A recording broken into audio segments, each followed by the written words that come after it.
Усіх вітаємо, любі друзі, в цьому випуску. Циганков та Мітчелл переходять з Жирони в інший клуб Ла Ліги. Збірна України натуралізовує нового нападника. Сергій Ребров викликав ще одного футболіста в збірну. Андрій Лунін зробив чудо у матчі Ліги Чемпіонів між Реалом та Ман-Сіті. Любі друзі, підтримайте україномовний ютуб вашим лайком цьому відео та поїхали дивитися новий випуск разом.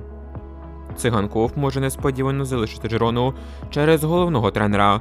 Наставник Жирони Мітчелл може в наступному сезоні очолити іспанський клуб Вільярреал, який претендує на участь у Лізі Чемпіонів, займаючи зараз у Ла Лізі четверту сходинку.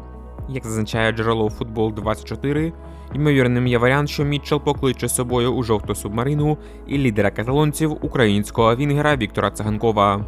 При цьому раніше в іспанських ЗМІ неодноразово писали про інтерес до Циганкова саме з боку Вільярреала.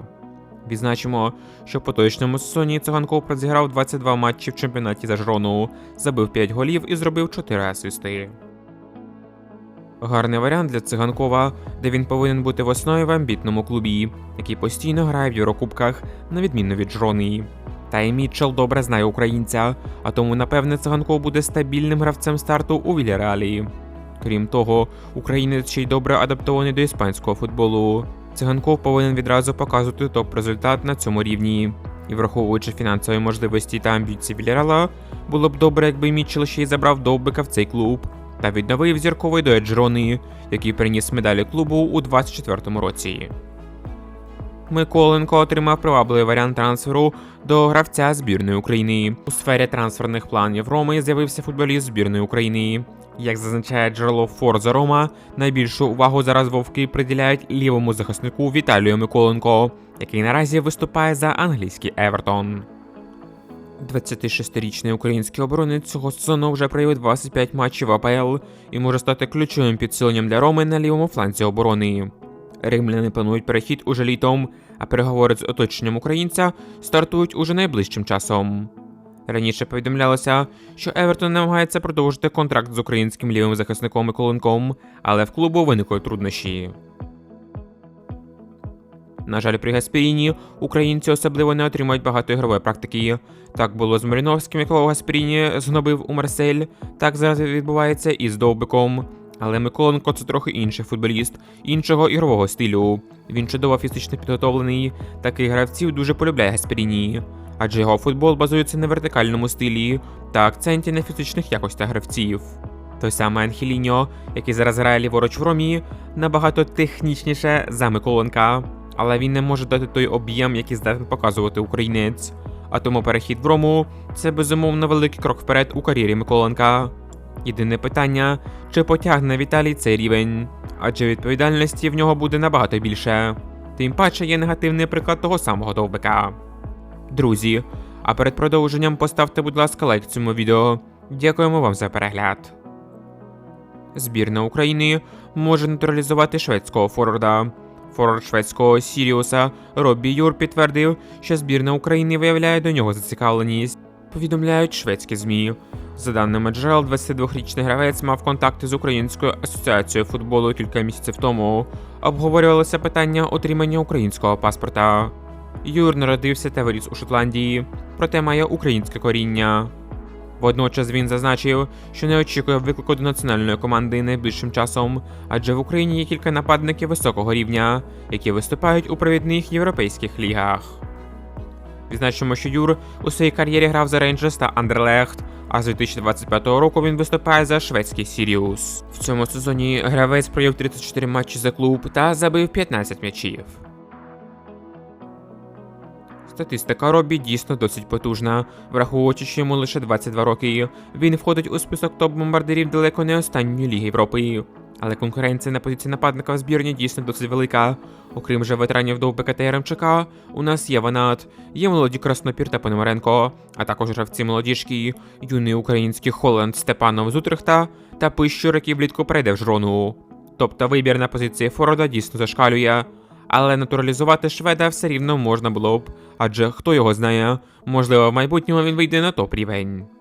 Друзі, а яке ваше відношення до натуралізації подібних футболістів? Пишіть в коментарях. Стало відомо, хто замінить травмованих захисників у збірній Україні.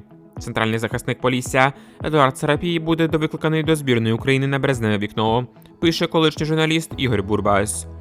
26-річний Сарапій перебував у резервному списку національної команди, але буде переведений до основного через травму центробека Сток-Сіті Максима Теловєрова, який повинен був замінити Матвієнка, Батагова та Михавка, які також вибули через пошкодження.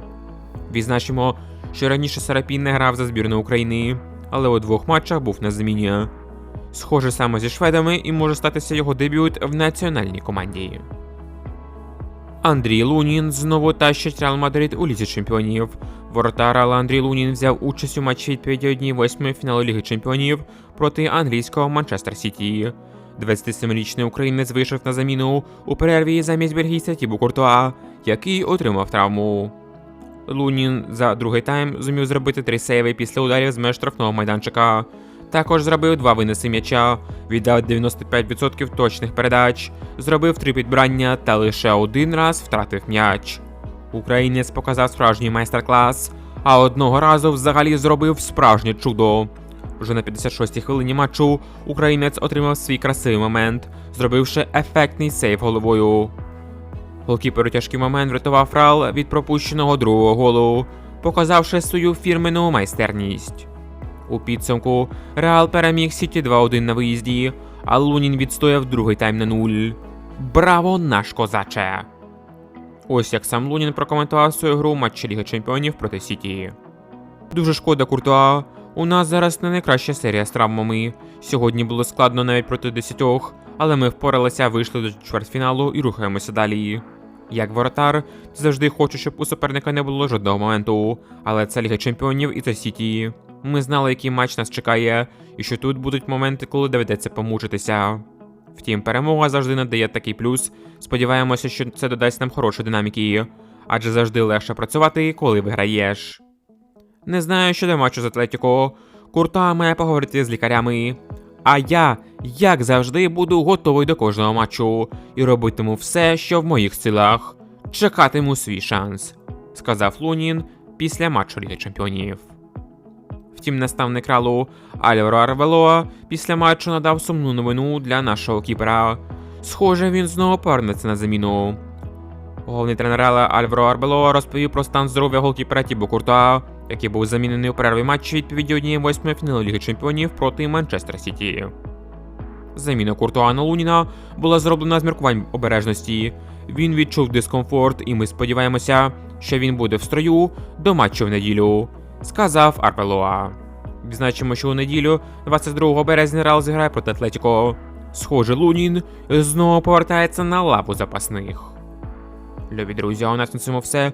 Дякуємо вам за ефір, поставте, будь ласка, лайк цьому відео та підпишіться на канал. До нових зустрічей. Бережіть себе та Україну.